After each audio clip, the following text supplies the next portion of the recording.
quote right here.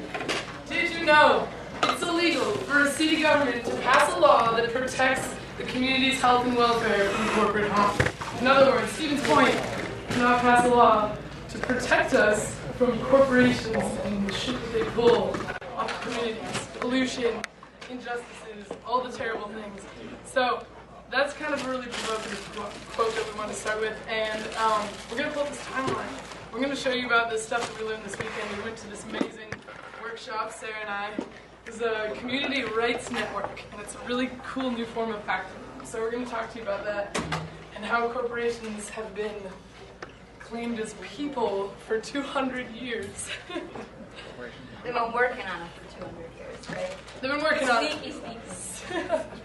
All right, so we're going to define some terms for you guys to start with, so that you kind of get the groundwork of what we're talking about. Is there a way we can get a copy of this thing? Totally, yeah, I can email that out to you guys. Would you? Yeah, totally. Yeah, do you want to start with some of the terms? Just two things that we thought we should define are the definition of a corporation based on the founder and the guy that spoke to us this weekend. His name is Paul Cienfuegos, which means 100 fires. That's not, yeah, he did that himself, which is pretty dope. But corporations, as he defines them, they only exist in our minds. They're legal fictions, simply an arrangement in our minds of how we're going to do business with each other. So in approaching this, keep that in the back of your mind, that this is it's a big, invisible thing, not a physical human being, which is really important. And then corporate personhood, which applies throughout most of this, is the legal notion that a corporation, separately from its associated human beings like owners, managers, or employees, have some but not all of the legal rights and responsibilities enjoyed by natural persons. And in parentheses it says physical humans. So that's basically saying that when they're talking about corporation rights in the Constitution, they're not talking about the guy in charge. They're talking about the corporation as a person. They're not talking about the people. They're talking about the thing, which is ridiculous. So, yeah, those are just two things that we thought we should explain right up front, because everything makes a lot more sense if you start to think about it in that way.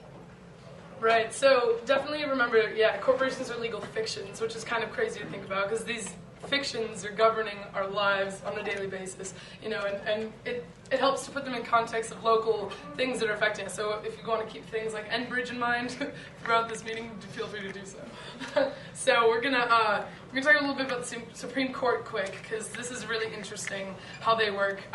Supreme Court officials or the judges rather, are appointed, not elected, and they're appointed by the president.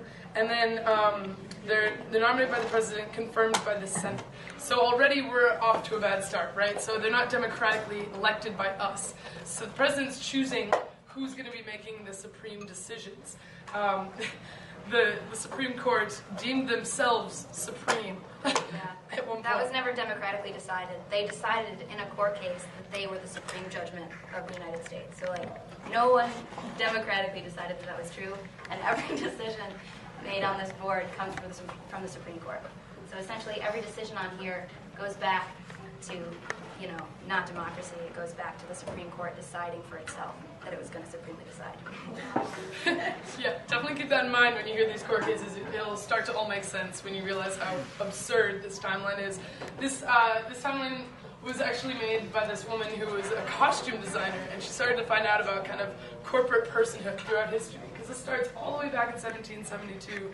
So a lot of us tend to think this corruption was beginning kind of within the past maybe decade or so, and so this actually goes back 200 or more years, and it's really interesting. She made this timeline, and it kind of struck us the hardest when we were at this workshop. So we're going to go through a few of these, actually a lot of these, because it looks really boring, but when you find out kind of how it all splays out in the end, it's really fascinating to see how these corporations have kind of put a boa constrictor stronghold on our complete society as we know it. So we find this really interesting.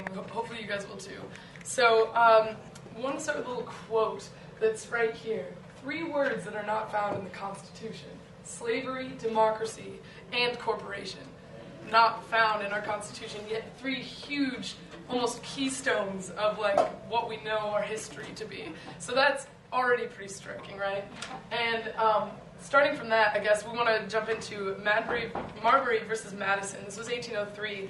This established the concept of judicial review, where, as we said before, this is when the Supreme Court agreed that they were the supreme leaders of this system. And so that's all the way back in 1803. So they're already like, we're the shit, you know? And they declared themselves as supreme. Yeah, next up was Dartmouth College. Yeah. Dartmouth College v. Woodward in 1819. This is when they found corporation in the word person. And found is a really interesting choice of words because corporation obviously doesn't appear in the Constitution, so they used the word person and applied it to corporations. And they used the word found, saying that we found that. But they just made up a definition that doesn't actually exist. So, again, kind of tiptoeing the line that's legal and what's democratic. And right, so what they do is they claim that kind of person could be used for corporations because this corporation is made up of persons. And so that's kind of how they start to play with the language of these types of documents. And they, you know, kind of weave between the lines of what really should make sense. So it's really interesting how they kind of, you know, work with the language that's in these different cases. So the 13th Amendment is when slavery was abolished in 1865. But then the 14th Amendment was when black males were citizens. This is important because this is a lot of corporations would use this 14th Amendment to kind of prove that they were also citizens, which was ridiculous. Any person, that's where they inserted themselves. And not the people in the corporation. They inserted the corporation as a person. And it actually says down here, I'll just read it to you guys because it's really small. This was the second instance in which they decided that they were included in the phrase person. Just any business that could be done this way.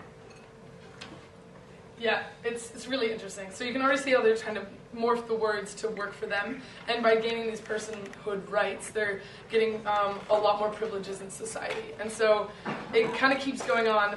We have the 15th Amendment, black males have the right to vote. And then it moves on to Santa Clara County versus Southern Pacific Railroad. So that one, let's see, I don't know where that guy is. Yeah, okay, so in this one, the court came out with like a statement before the case even began. So they didn't even do the whole legal system. They just decided among themselves before the court case even started that they considered corporations people. And they considered person to mean corporation. So they didn't even decide that within the context of the court case. They just declared that beforehand. So then it was legal throughout. That was the precedent from then on. And from 1886, every time national people won new rights, such as the Civil Rights Act, the corporations became eligible for them as well because of that. So, pretty messed up. Yeah, okay. And then, let's see. I think it's really important to say this. For the 14th Amendment, cases that were brought before the Supreme Court to do with the 14th Amendment, like black males trying to, you know, sue because they were citizens, 19 African American males used that precedent. 288 corporations used that precedent. Oh. Right. So, obviously, who is it serving more? Okay. All right, so moving right along, getting more depressing as we carry through the years. Up on top. All right, so Noble versus Union River Logging. Corporations have claim to the Bill of Rights. Now we're getting into some real crazy stuff. So they're now, you know, latching on to the Bill of Rights and saying that corporations should not be deprived of life, liberty, property without due process of law. So they're already thinking like the corporations, legal fictions, yet again, think that they can use the Bill of Rights for themselves. So this is opening even more leeway for them to be able to get away with more things that should normally be illegal for massive corporations like this. And then just kind of rapid fire, Hale v. Henkel, they get search and seizure protection, which is normally just for, you know, a person in their private residence. And then armor packing, Sixth Amendment right to a jury trial in a criminal case. Later they get jury trial in a civil case. So it's just like any protection that you have as a person, they're gaining along with you. And then in the 17th Amendment, U.S. Senate is elected by the people. How this graph is set up when you guys open it, if you are interested later, up on top is corporations gain rights, and on the bottom is people lose rights. People lose rights. People lose rights.